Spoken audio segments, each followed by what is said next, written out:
Okay.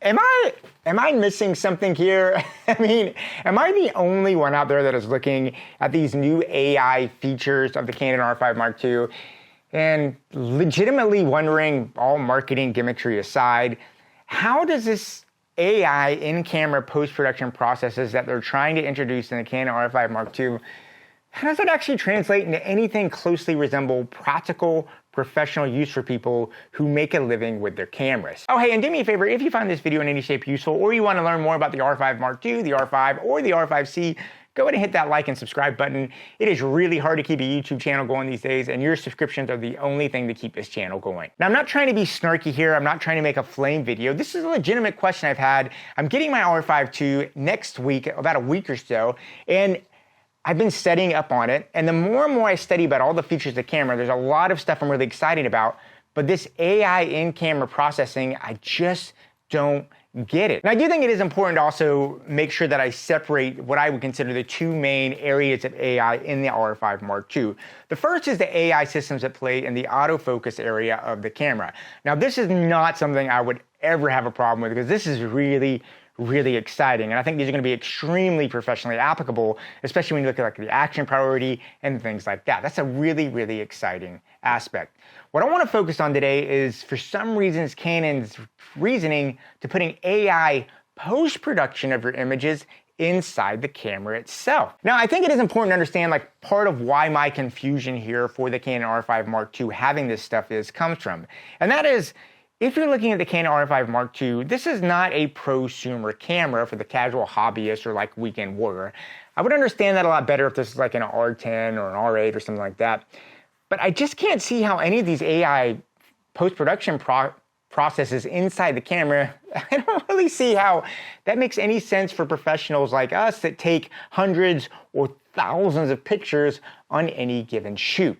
I mean, I've not heard a lot of people out there clamoring for moving off of working on their big screens that they're working on their 27-inch monitors, and really clamoring to work off a tiny little couple-inch screen on the back of their camera. I mean, it's not something that I felt a huge need or desire for as a professional photographer. Now, the two areas, obviously, that I'm talking about are going to be the camera's upscaling and noise cleanup options. Now, just to do a real quick look at each of those, if you haven't or not aware of it, the first AI post-production in-camera option on the R5 Mark II is called the neural network noise reduction. This actually lets you select a raw image that was shot and it may be a little bit noisy. You can go inside the camera, reprocess it, and the AI will then use an AI generation program to get rid of some noise reduction and create a cleaned up version of the image.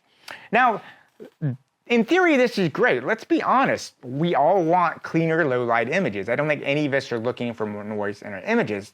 But what I'm just trying to understand is, why would any professional photographer who's out there practically dealing with hundreds, if not thousands of photos, is going to be doing noise cleanup inside the camera? That's an extremely detailed thing. You really want to zoom in tight. Why wouldn't you do that on your big post-production monitor that you're working on? The other AI area is even more inexplicable to me as a professional photographer, and that is the upscale image of the Canon R5 Mark II. Now, there's already a lot of really good upscaling programs that already exist on desktop applications in the market. And what the R5 Mark II has is that's an upscale option that basically doubles the width and doubles the height of your image to make it 4 times the size of the original 45 megapixel image. But there's a gigantic limitation to that. And that is, the image has to be a JPEG and not a RAW file, as it stands right now before the cameras come out.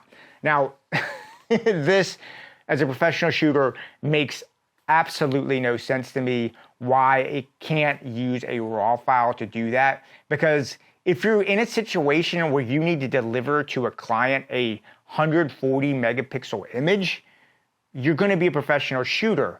Why would you be shooting a professional commercial image as a JPEG and not RAW, and not have that ability to do post-production and cleanup in post? Am I just not seeing something here? I mean, the only way I could possibly see this making sense is if you were a sports shooter out there shooting for AP, but you wouldn't be shooting on an R5 Mark II for that probably. You'd probably be on an R3 or an R1.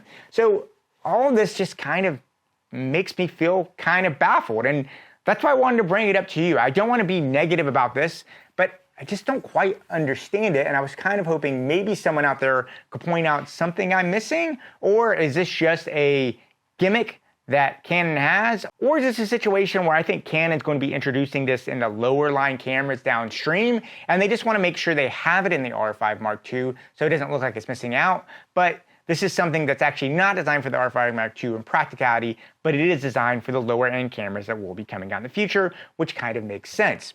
And I wouldn't even mind having this feature if Canon made, like, for instance, Lightroom plugins that did do this. Maybe there's some kind of algorithm that I don't know that Canon does work for. The other thing that I think is just really, really limiting in this idea from Canon is if you study AI systems, you know that basically every 6 to 9 months, they leapfrog, they become something new. So I'm not sure how an AI generative idea that gets noise reduction or resizing in a system in 2024, is that even going to be useful in like 2026 or 2027? I mean, it feels like you're really dating something in your camera that's kind of going to be just all clunky and not that good, unless Canon's just going to get in an endless loop of AI updates and firmware updates that have to come out with cameras. So anyway, just something I was wondering about. I would love to hear what you have to think about this, because I'm just completely baffled by what the point of this is in the first place.